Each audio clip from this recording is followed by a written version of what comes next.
बिस्मिल्लाहिर्रहमानिर्रहीम। एक्सरसाइज का 4 number short question है। उसमें कहता है कि हमारे पास दो प्लेट्स हैं पॉजिटिवली चार्ज और उनके दरमियान हमने एक क्यू पॉजिटिव चार्ज रख दिया है। तो आपको पता है ये पॉजिटिवली चार्ज इस क्यू को इधर रिपेल करेगा, ये वाला इसको इधर रिपेल करेगा। इसका मतलब इसका एक्शन इसके ऊपर इधर होगा, इसका एक्शन इसके ऊपर इधर होगा। अगर दोनों फोर्सेस देखें तो दोनों फोर्सेस की direction equal in magnitude but opposite in direction है। अगर यहाँ पे देखें तो हम लिख सकते हैं F प्लस F, दोनों फोर्सेस को ऐड करें तो आंसर क्या आ जाता है 0। इसका मतलब ये हो गया कि अगर हम किसी भी चार्ज पार्टिकल को सेम प्लेट्स के दरमियान में रखेंगे तो देन उसके ऊपर लगने वाली जो फोर्स नेट फोर्स होगी वो हमेशा 0 होगी। उसकी रीज़न ये है कि हमारे पास जो है एक्शन और रिएक्शन की वजह से इसके ऊपर जो है ये यहाँ पे क्या हो जाएगा, सस्पेंड कर जाएगा। इसके ऊपर लेफ़्ट फोर्स लगेगी, वहाँ से राइट पे लगेगी, तो दोनों equal magnitude but opposite direction forces लगेंगे तो देन F की वैल्यू 0 होगी। दूसरा यहाँ पे ये भी याद रखना है कि इसकी इलेक्ट्रिक फील्ड जो है फॉरवर्ड डायरेक्शन में है, इसकी इलेक्ट्रिक फील्ड बैकवर्ड डायरेक्शन में है। इसका मतलब ये हो गया E एक हमारे पास इधर पॉजिटिव में है, दूसरी E नेगेटिव में है, और नेट अगर इलेक्ट्रिक फील्ड इसके ऊपर देखें तो नेट इलेक्ट्रिक फील्ड भी 0 है। और हमारे पास फार्मूला होता है F is equal to E Q.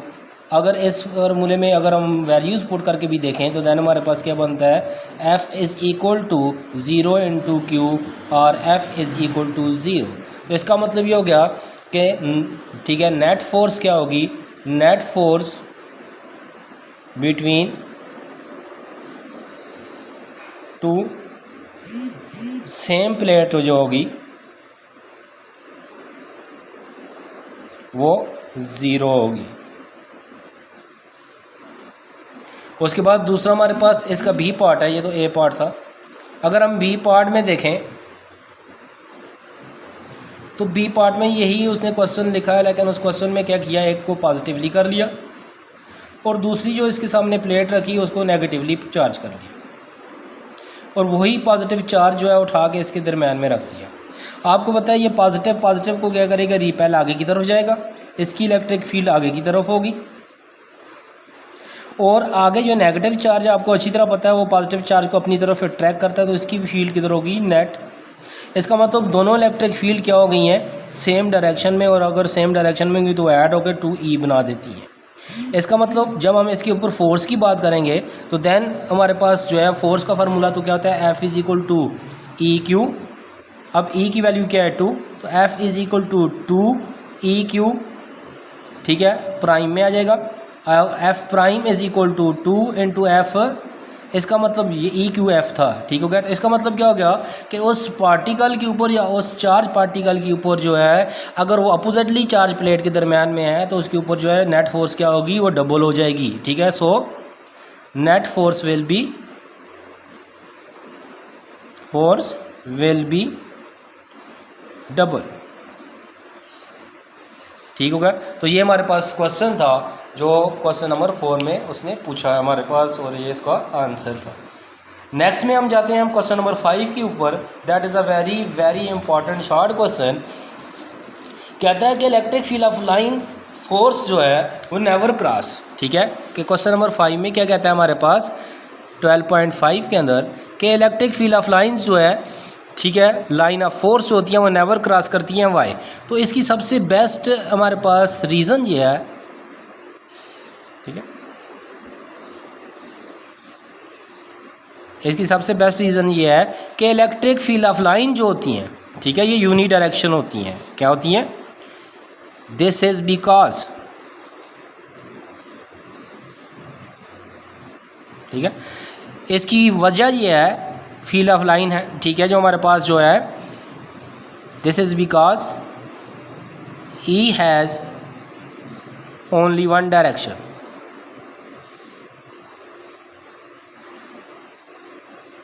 कि हमारे पास जो E होती है उसकी सिंगल डायरेक्शन होती है। अगर उसकी मल्टी डायरेक्शन होगी तो देन वो क्रॉस करेंगी, ठीक हो गया। It flow from positive to negative, ये पॉजिटिव टू नेगेटिव की तरफ जाती हैं, और जो पॉजिटिव टू नेगेटिव की तरफ जाती हैं तो वो हमेशा क्या है, यूनी डायरेक्शन होती हैं, ठीक है। So it never cross,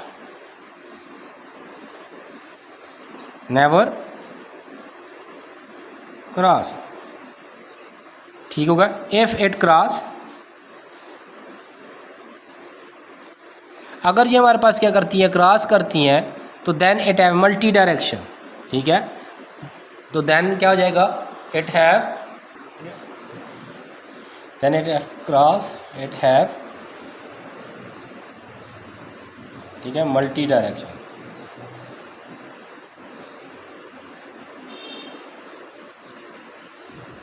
which is physically wrong.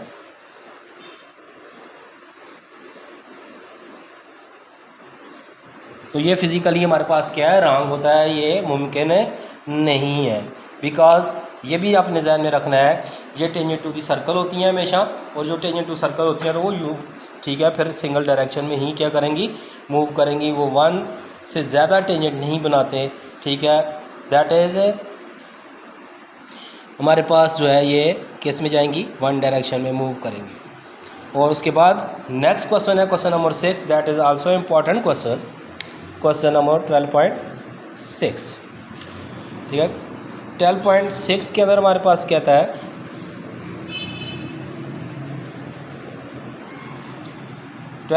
में हमारे पास क्वेश्चन के अंदर ये पूछता है, कहता है इफ़ अ चार्ज पार्टिकल, ठीक है, ये मेरे पास कोई चार्ज पार्टिकल है, ठीक होगा। और इस चार्ज पार्टिकल को, ये जो पॉजिटिव चार्ज पार्टिकल है, पॉइंट चार्ज है, ठीक, इसको मैंने रिलीज़ किया है नॉन यूनिफॉर्म इलेक्ट्रिक फील्ड के अंदर विद फील्ड ऑफ लाइन, ठीक है, जिसकी हमारे पास फील्ड ऑफ लाइन क्या है, pointing in the same direction. तो कहता है इसकी जो फील्ड ऑफ लाइन जो है वो pointing in the same direction है, तो देन ये मेरे पास जो चार्ज पार्टिकल है, क्या ये रेक्टिलिनियर मोशन बनेगा या बनाएगा, तो यस, ठीक है, इसका आंसर में क्या लिखेंगे, यस, ठीक है, it make rectilinear motion.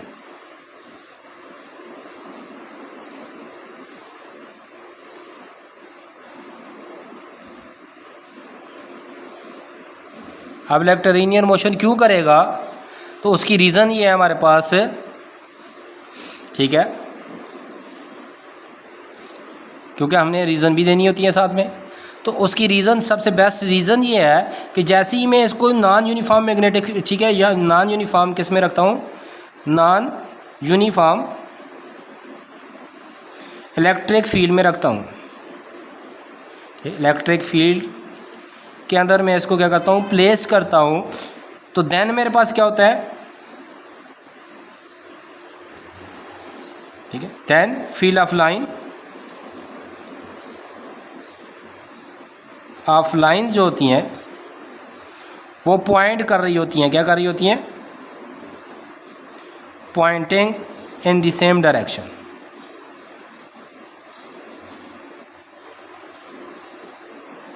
That is why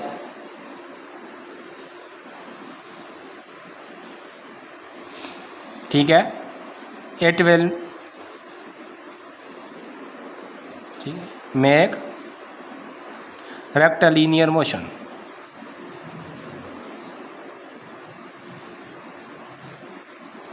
ठीक हो गया। तो इसका मतलब क्या हो गया, रेक्टिलिनियर मोशन को ओबे करेगा।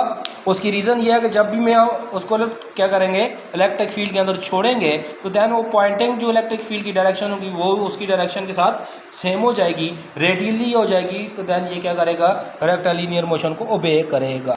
अब उसके बाद हमारे पास है क्वेश्चन नंबर 12.7, इम्पॉर्टेंट क्वेश्चन है। इस क्वेश्चन के अंदर कहता है कि मेरे पास कोई, ठीक है, रबर बलून है और उसके ऊपर जो है सफेरी का रबर बलून है और उसके ऊपर जो है ना चार्जेस डिस्ट्रीब्यूटेड हैं, ठीक है, ऑन दी सरफेस। कि ये मेरे पास कोई बलून है, इसकी सरफेस के ऊपर ये मेरे पास चार्जेस पड़े हुए हैं। तो कहता है इसके inside electric field necessary zero होगा। तो आप देखें चार्जेस कहाँ पे डिस्ट्रीब्यूट है, सरफेस के ऊपर।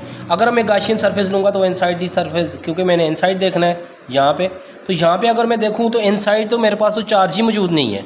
अगर इनसाइड चार्ज नहीं है तो फिर इसका मतलब क्या हो गया, वहाँ पे इलेक्ट्रिक फील्ड नहीं होगी, क्योंकि इलेक्ट्रिक फील्ड तो फील्ड ऑफ चार्ज है। तो यहाँ पर मैं लिख दूँगा येस, ठीक है, yes E is necessary zero.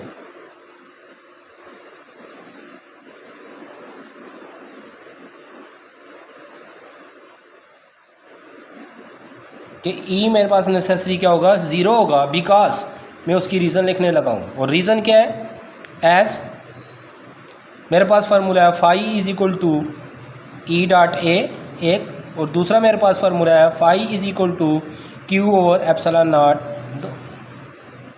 यहाँ पे मुझे पता है कि क्यू किसके बराबर है, ज़ीरो इनसाइड, ठीक है। So phi is equal to क्या आ जाएगा, ज़ीरो बाई एप्सिलॉन नॉट, और phi is equal to zero, ठीक है। एन टू भी लिख दें सब, इसका मतलब फाई ज़ीरो क्या आ गया। सो ठीक है, one employs that, one equation क्या एम्प्लाई करती है, zero is equal to E dot A, या ई ज़ीरो है या फिर ए ज़ीरो है। तो हमें पता है ई तो ज़ीरो हो सकता है लेकिन ए ज़ीरो नहीं हो सकता।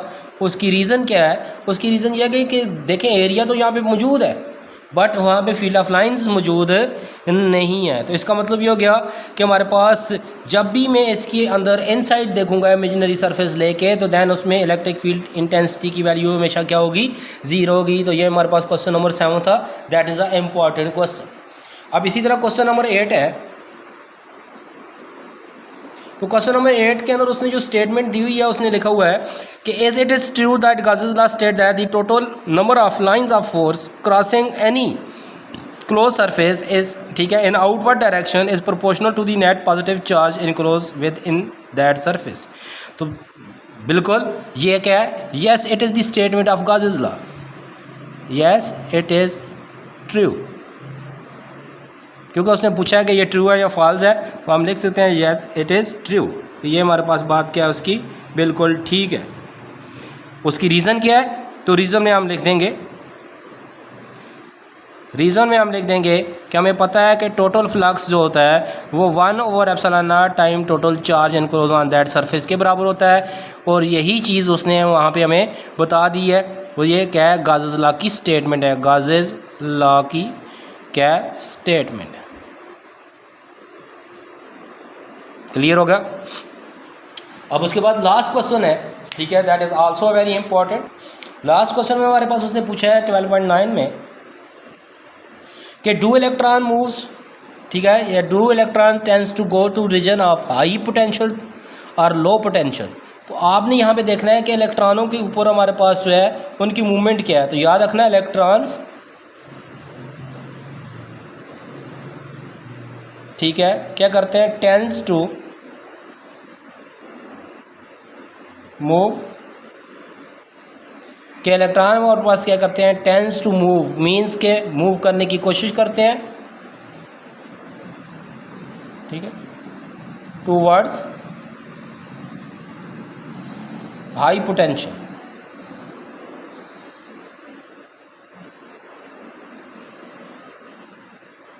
अब उसकी रीज़न क्या है कि वो हाई पोटेंशियल की तरफ क्यों जाते हैं। रीज़न में लिखेंगे इलेक्ट्रॉन्स आर नेगेटिवली चार्ज,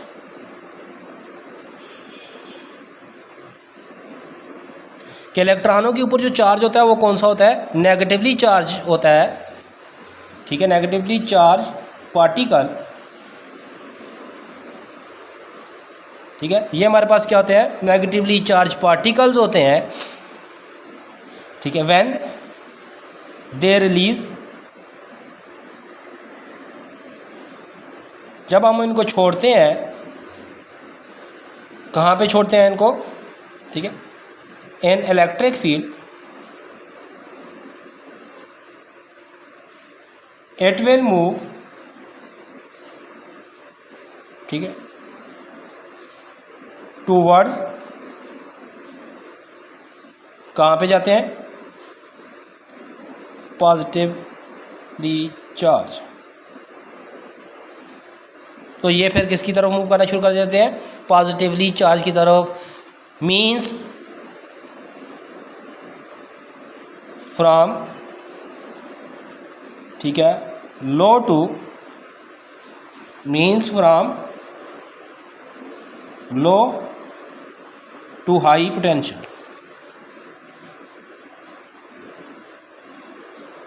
तो आपके कंसेप्ट या आपके माइंड में ये कंसेप्ट होना चाहिए कि हमेशा इलेक्ट्रॉन लो पोटेंशियल पे हो, ठीक है, लो पोटेंशियल है, और पॉजिटिव पॉइंट जो होता है वो हाई पोटेंशियल होता है। तो ये हमारे पास इसके क्या थे, शॉर्ट क्वेश्चन थे जिनको हमने देखना था।